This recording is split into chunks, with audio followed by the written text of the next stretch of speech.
vídeo de hoje eu quero conversar sobre o fato de que Cuba está morrendo.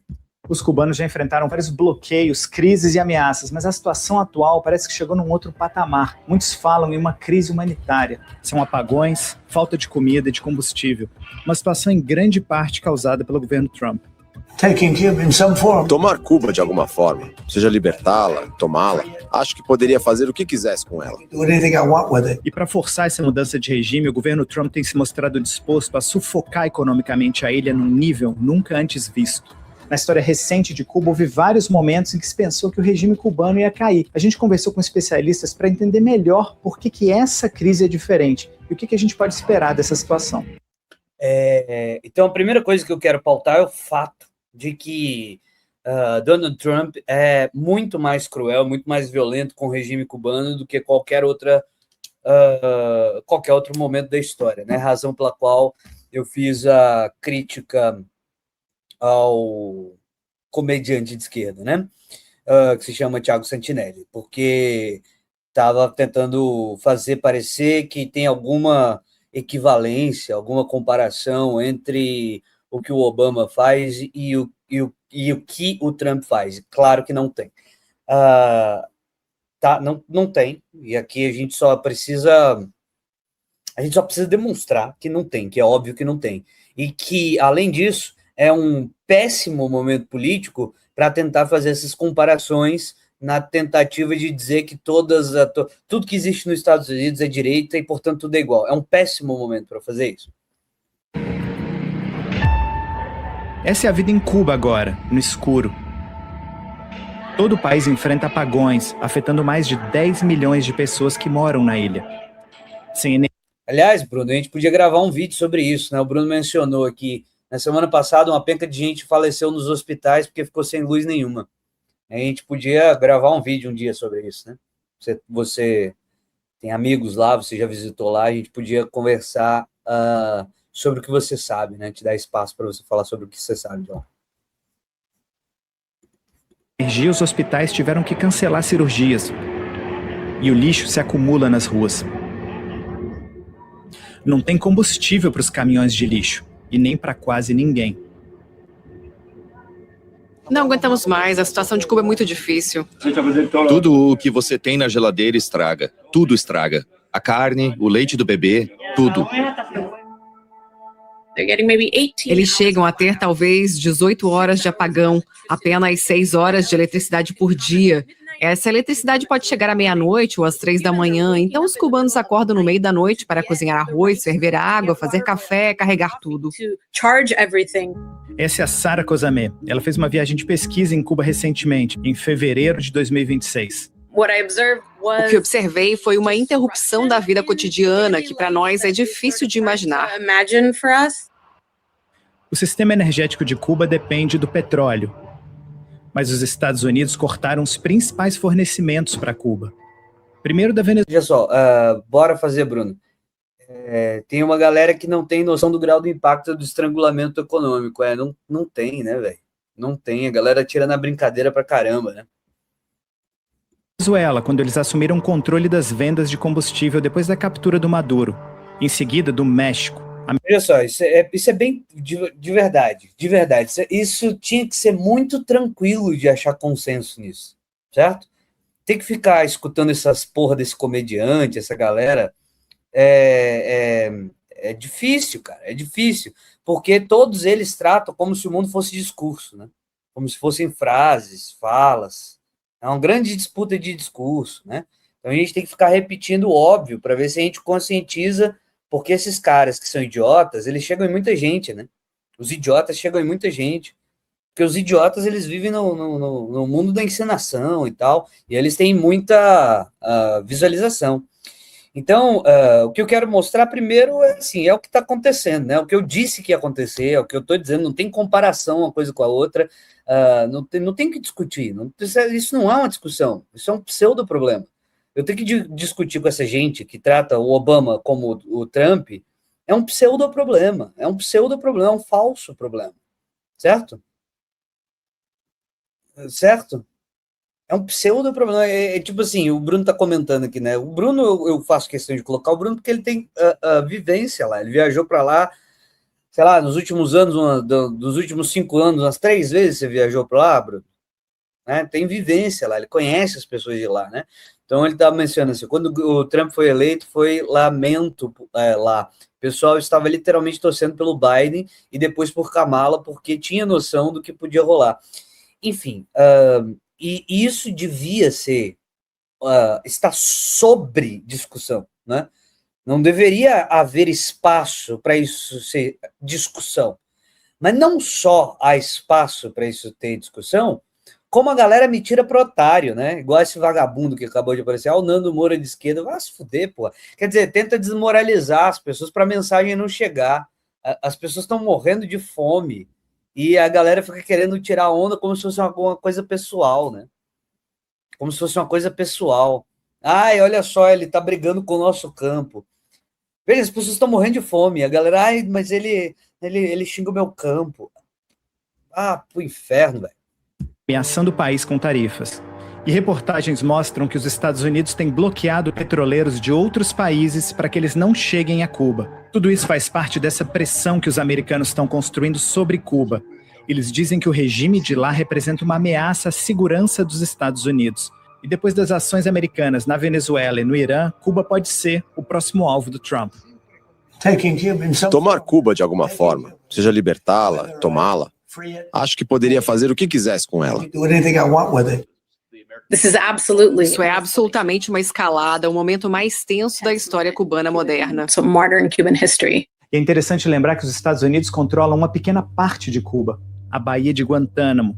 Ela tem aproximadamente o tamanho da cidade de Paris. Uma curiosidade é que os Estados Unidos pagam para Cuba pouco mais de $4.000 por ano pelo aluguel dessa baía.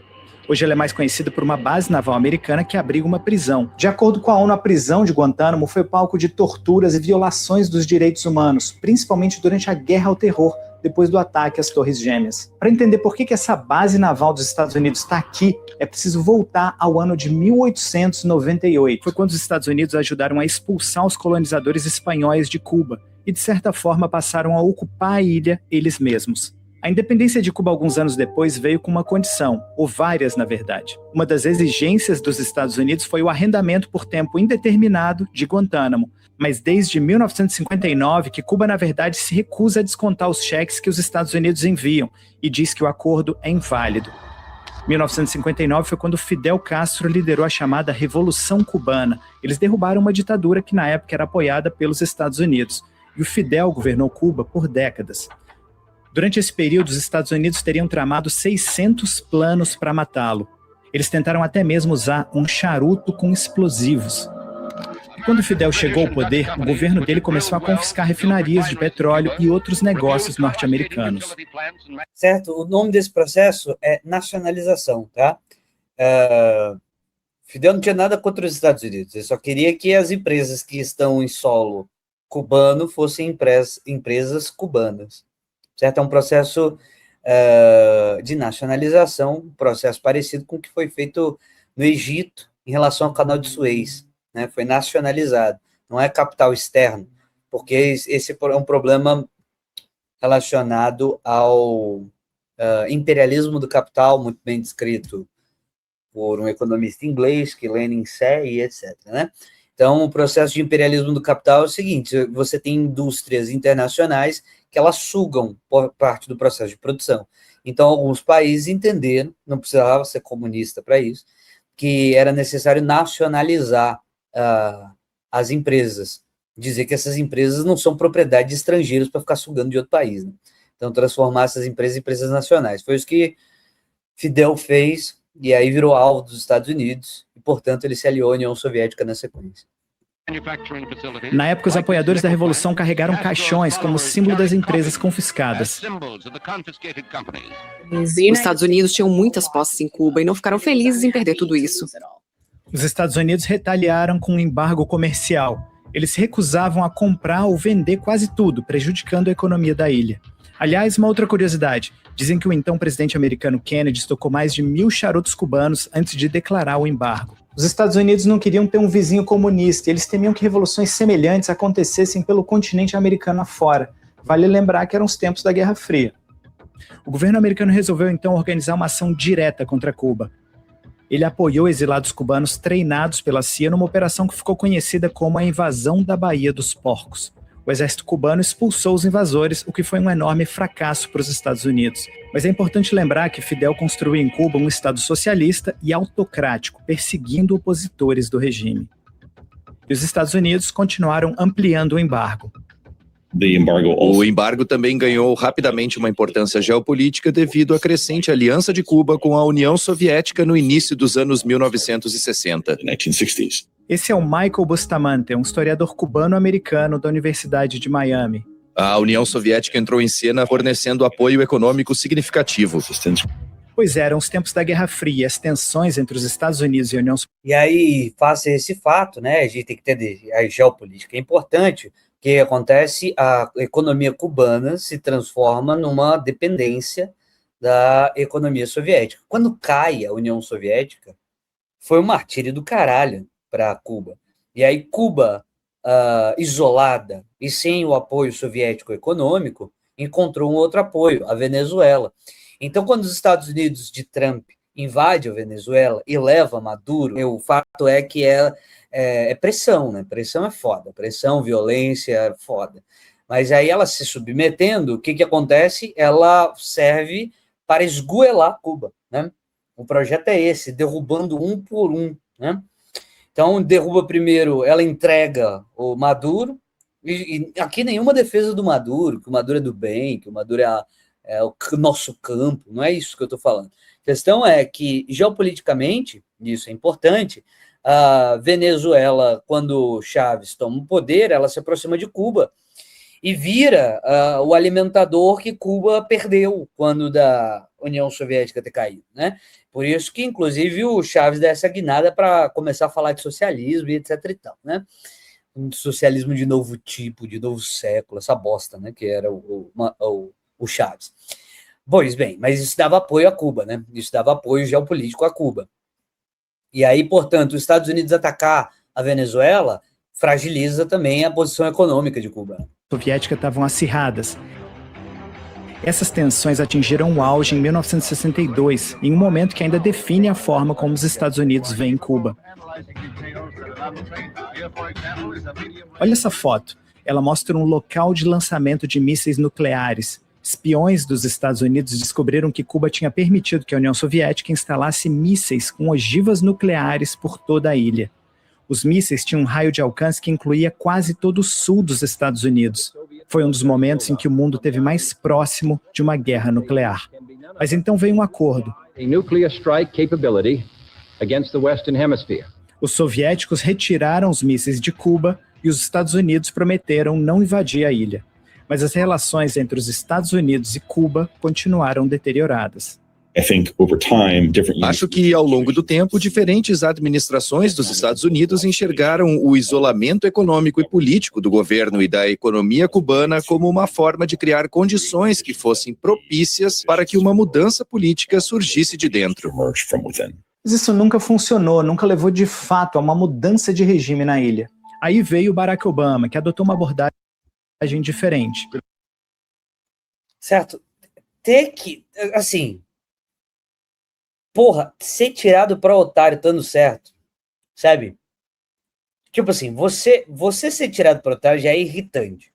Você ser tirado para otário, mesmo quando você tá errado, você ser tirado para otário é muito escroto. Você não precisa ser tirado para otário quando você tá errado, tá ligado? Você ser tirado para otário quando você tá certo, é mais irritante ainda. Quando você é tirado para otário, quando você tá discutindo com a Terra plana, os caras ainda querem estar certo, tá ligado? Os caras ainda querem estar certo. Quer dizer, foi a única vez na história de Cuba que Cuba ganhou algum projeto de alívio, foi com o Barack Obama. Gente, calem a porra da boca de vocês. Que insistência em mentir é essa, velho? A única vez na história inteira dos Estados Unidos que os Estados Unidos começou a se mover para facilitar a vida do povo cubano, na história inteira, desde que existe o universo,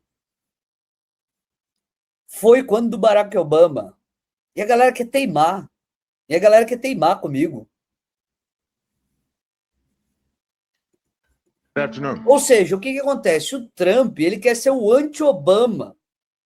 Então ele quer fazer o quê? Se o Obama estava querendo facilitar a vida de Cuba, ele quer matar Cuba, fazer o que os presidentes anteriores não fizeram, porque só um bloqueiozinho não dá. Só um embargozinho não dá, tem que ser bloqueio naval. Embargozinho não dá. Tem que ser bloqueio. O Obama estava tentando distensionar a situação no Oriente Médio e diminuir as tensões com o Irã. O Trump quer explodir o Irã. Para mostrar que é com a força bruta. O Trump é uma espécie de bonapartismo americano. É um bonapartismo americano. Futuramente a gente pode conversar melhor sobre isso. Mas o Trump é um bonapartismo americano.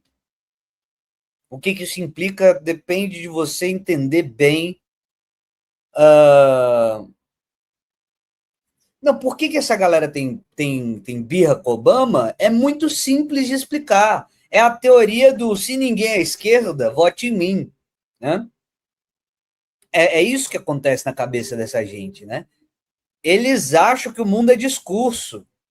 Então, se eu consigo jogar todo mundo para a direita, aí eu viro a única esquerda.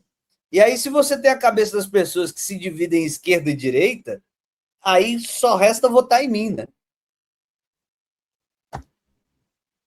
É muito tipo assim, a cabeça dessa gente, essa gente não estuda nada.